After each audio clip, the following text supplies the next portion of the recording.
दोस्तों आपने अपनी ज़िंदगी में ऐसे लोग तो बहुत देखे होंगे जो इस्लाम से और अल्लाह से बेपनाह मोहब्बत करते हैं और इस्लाम के लिए कुछ भी करने के लिए तैयार हो जाते हैं। लेकिन वहीं दूसरी ओर कुछ लोग ऐसे भी होते हैं जो इस्लाम से और मुसलमानों के नाम से ही नफ़रत करते हैं और वो मुसलमानों को परेशान करने के लिए या दीन इस्लाम को इस दुनिया से मिटाने के लिए कुछ भी करने के लिए तैयार हो जाते हैं। आज हम जिस बहन की स्टोरी आपसे शेयर करने जा रहे हैं वो कुछ इसी तरह से इस्लाम से और मुसलमानों से नफ़रत किया करती थी और मुसलमानों को एक गिरी हुई नज़रों से देखती थी।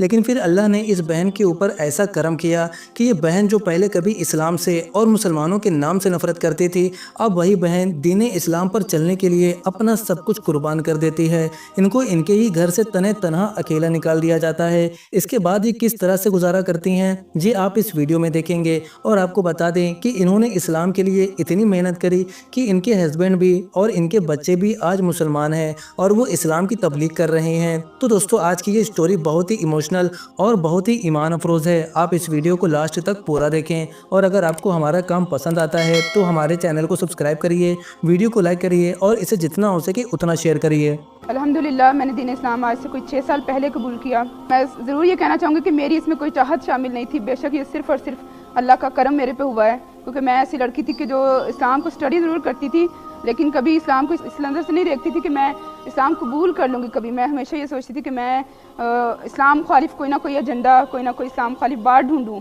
मैं ख़ास तौर पे कहूँगी सिर्फ अल्लाह का करम हुआ मुझ पे कि मैं इतनी नफ़रत के बावजूद अल्लाह ने मुझे अपने दीन की मोहब्बत अता फरमाई। वो दिन बताइए, वो शब बताइए जब आपने इस्लाम कबूल किया, किसने कलमा पढ़ाया, वो कहानी क्या है, वो दिन, वो कैसा मंजर था? मैं तकरीबन 24 साल की थी जब मैंने दीन इस्लाम कबूल किया। उस दिन जो है मैं अपने टीचर के साथ कमरे में मौजूद थी। तो वो मेरी टीचर जो है उनका नाम टीचर फ्रीहा है, मेरी बहुत पसंदीदा टीचर रही हैं। हालांकि मुझे इस्लामिक मुसलमान लोग ज़्यादा पसंद नहीं थे लेकिन उनसे मुझे दिली लगाव था अल्हम्दुलिल्लाह। तो अभी भी है। उनका कासिया, मस्जिद कासिया में आना जाना काफ़ी था। पढ़ती थी, वो पढ़ाती भी थी। पास्टर हजरात जो हैं वो ये बात कर रहे होते थे कि जो क्रिश्चियंस हैं सिर्फ वही सबसे बेस्ट हैं और वो खुदा के चहीते हैं और वही मतलब आसमान की बादशाही में दाखिल होंगे। तो अक्सर मैं यहूदियों की इबादत या उनका जो मेथडोलॉजी है वो देखती थी। तो वो कहते थे कि नहीं, जो यहूदी लोग हैं वो अल्लाह की चहीती कौम है, उनके अलावा जन्नत में कोई दाखिल नहीं होगा। लेकिन जब मैं इस्लाम को स्टडी करती थी या मुसलमानों को सुनती थी उलमा के बयानात, तो वो हमेशा ये कहते थे कि जन्नत जो है सिर्फ मुसलमानों के लिए। तो वो जो मेरे जहन के अंदर जो था ना, एक कश्मकश बचपन से चली आ रही थी कि आखिर इन तीनों के खेल में कोई एक की जीत है, कोई एक विनर है, तीनों एक साथ इकट्ठे नहीं हो सकते। तो इसलिए फिर मैं ख़ास तौर पे रब से दुआ भी करती थी कि मुझे सही रास्ता जो है ना या रब वो दिखा दे। तो फिर जब मैं टीचर फ्रीहा से मतलब मेरी बातचीत भी होती थी तो उनके पास ये किताब थी, इस्लाम, यहूदियत और ईसाईयत। वो उन्होंने मुझे खुद नहीं ऑफ़र की, क्योंकि वो कह रही थी कि मैं चाहती थी कि तुम खुद जो है ना मुझसे मांगो ये किताब, ताकि तुम्हें ये ना लगे कि ये मैं तुम्हें ज़बरदस्ती पढ़ा रही हूँ ना। फिर मैंने उस बुक को पढ़ा उसी दिन, मतलब माशाल्लाह मेरी स्टडी भी अच्छी थी और 24 आवर्स के अंदर अंदर मैंने उस बुक को ख़त्म कर लिया, कंप्लीट स्टडी की। तो उस रात जो है तकरीबन सारी मेरी रोते में गुजर गई कि मैं अल्लाह के आगे रो रही थी कि ज़िंदगी के 24 साल जो हैं वो समझ लें कि बर्बाद हो, शिरक में गुजर गए मेरे। तो अल्लाह का ख़ास फजल हुआ कि 24 घंटों में अल्लाह पाक ने मेरे दिल को जो है ईमान की रोशनी से मुनव्वर कर दिया। तो उस रात तो मुझे किसी ने कलमा नहीं पढ़ाया लेकिन मैंने अल्लाह पाक के हुज़ूर खुद ही दिल में कहा लब्बैक अल्लाहुम्मा लब्बैक, यानी अल्लाह मैं हाजिर हूँ, जो गुनाह जो शिरक मैंने किया मैं सब के लिए माफ़ी मांगती हूँ। तो अल्हम्दुलिल्लाह अल्लाह के फजल करम से मैं फिर दीन इस्लाम में इस कदर मैं मतलब अल्लाह ने मुझे इस पे अमल की तौफीक दी, दीन इस्लाम का इतना वसी नॉलेज दिया कि फिर जो आम मुसलमान थे वो भी मुझसे आम ज़िंदगी के मसले मसाइल जो हैं वो पूछते थे। उसमें बहुत बड़ा क्रेडिट जो है मैं अपनी टीचर फ्रीहा को भी दूँगी। इस्लाम कबूल करने के बाद इम्तहानात शुरू हो जाते हैं जी। तो पहला इम्तिहान क्या था? फैमिली भी होती है और भी बहुत से ऐसे मामलात थे, तो किन किन इम्तहानात से गुजरना हुआ? पहला इम्तहान जो था वो मेरे लिए बेशक यही था कि मेरी फैमिली एक अपनी सोसाइटी के अंदर, फिर इसके बाद मेरी एक बहुत ज़्यादा इज़्ज़त थी क्योंकि अरसा दराज से मैं टीचिंग भी कर रही थी।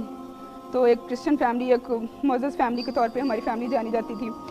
बहुत मुश्किल था क्योंकि ये पेट हकीकत है कि अगर लड़की जब मुसलमान होती है ना तो उसके सामने आप समझ लें उसके सामने आगे पीछे हर तरफ जो है ना शकूक व शुबहात और मुश्किलात का ढेर लगा हुआ होता है। अगर वो सच्चे दिल से इस्लाम कबूल कर भी लेती है तब भी लोग कहते हैं पता नहीं किसी लड़के के लिए हो गई है। और इतनी इज्जत थी सोसाइटी के अंदर, फैमिली के अंदर, मतलब सारी फैमिली के अंदर एज अ लीडर मतलब मुझे समझते थे ना इबादत में भी और ये वो। یہ سب چیزیں جب میرے ذہن میں آتی تھی اور ایک طرف صرف اور صرف اللہ پاک کی ذات تھی اور اس کا قرآن تھا، اس کا اسلام تھا، تو پھر میں نے اللہ پاک سے کہا یا اللہ میں حاضر ہوں، مطلب میں اس دنیا کی عزت کو، خاندان کو، دوستوں کو، اس دنیا کی ہر چیز کو تیری رضا کے لیے چھوڑتی ہوں۔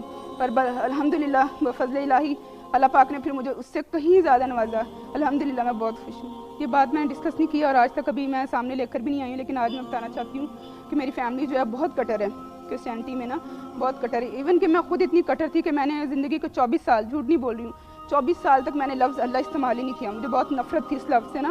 اچھا، مسلمان ہونے کے بعد بڑے سوالات اٹھتے ہیں کہ تم تو جبری طور پہ مسلمان ہوئے یا آپ کو جبری طور پہ تو نہیں مسلمان کیا گیا، تو اس طرح کے کتنے سوالات کا سامنا رہا؟ اس طرح کے سوالات ایسا میری زندگی میں نہیں تھے، کیونکہ بہت سارے جو سوسائٹی تھی اور فیملی تھی ان سب کو پتہ تھا کہ مطلب میں ایک کٹر عیسائی ہوں نا، تو کوئی زبردستی مجھے اسلام میں نہیں لا سکتا۔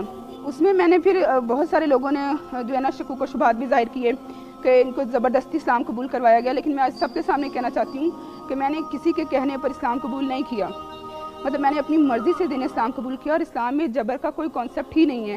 اللہ کے بعد اگر آپ کسی کو کریڈٹ دیتی ہیں تو وہ کس شخصیت کو دیتی ہیں؟ اس خاتون، اس معلمہ کو جن کو آپ فالو کرتی تھیں؟ میں اکثر اپنی اس ٹیچر میڈم فریحہ کا ذکر جو ہے اکثر پروگرامز میں یا پارٹیز وغیرہ میں نہیں کرتی، اور اس کی وجہ صرف یہ ہوتی ہے کہ میں نہیں چاہتی کہ ان کا اجر جو ہے اس دنیا میں کم ہو جائے، لیکن پھر بھی آج میں یہ کہنا چاہتی ہوں کہ میڈم فریحہ مطلب جتنا آپ نے میرے لیے کیا ہے، مجھے اپنے گھر میں جگہ دی، اپنی فیملی کا حصہ بنایا، مجھے دین سکھایا، اور دین میں آنے والی مجھے مطلب جب گھر چھوڑا تو مجھے اپنے گھر میں رہنے کے لیے ٹھکانہ دیا، ہر طرح سے مجھے سپورٹ کیا، فائنینشلی بھی، مورلی بھی میرے لیے بہت زیادہ انہوں نے سپورٹ کی، تو میں ان کے لیے بہت شکر گزار ہوں۔ آئی ڈونٹ نو اللہ پاک نے مجھے ان کے ساتھ کیسے اٹیچ کیا، میری ان کے ساتھ اتنی اٹیچمنٹ ہو گئی، پھر آہستہ آہستہ دین کی طرف مائل ہو گئے۔ اللہ پاک انہیں ہمیشہ خوش رکھے اور دین میں انہیں ہر طرح سے آسانیاں عطا فرمائے، اس دنیا میں بھی اور آخرت میں بھی۔ آخرت میں بھی جی۔ جان صاحب مجھے یہ بتائیے کہ آپ بھی اپنے خاندان کے پہلے فرد تھے جس نے اسلام قبول کیا؟ جی میرے تایا ابو تھے، انہوں نے اسلام قبول کیا تھا کافی عرصہ پہلے، تو وہ چھوڑ کے چلے گئے تھے، اس کے بعد پھر الحمدللہ اللہ پاک نے مجھے دی توفیق، تو میری ٹیچر تھی، ٹیچر آسیہ، تو وہ مجھے بتایا کرتے تھے کہ دین کے متعلق، اور الحمدللہ انہی کی وجہ سے آج میں ادھر ہوں۔ جب آپ کی فیملی کو پتہ چلا کہ یہ دار اسلام میں داخل ہو گئے ہیں، ٹھیک ہے، تو کیا تھا؟ گھر سے نکالا گیا اور کہاں رات گزاری، کہاں وقت کہاں گزارا؟ بے شمار مشکلات آتے ہیں انسان کے اوپر، لیکن اللہ پاک الحمدللہ اللہ نے مجھے بڑی ہمت دی۔ فیملیز میں سے گھر والوں کو تو میں نے بہت بعد میں بتایا ہے، بہت بعد میں بتایا؟ بہت بعد میں بتایا۔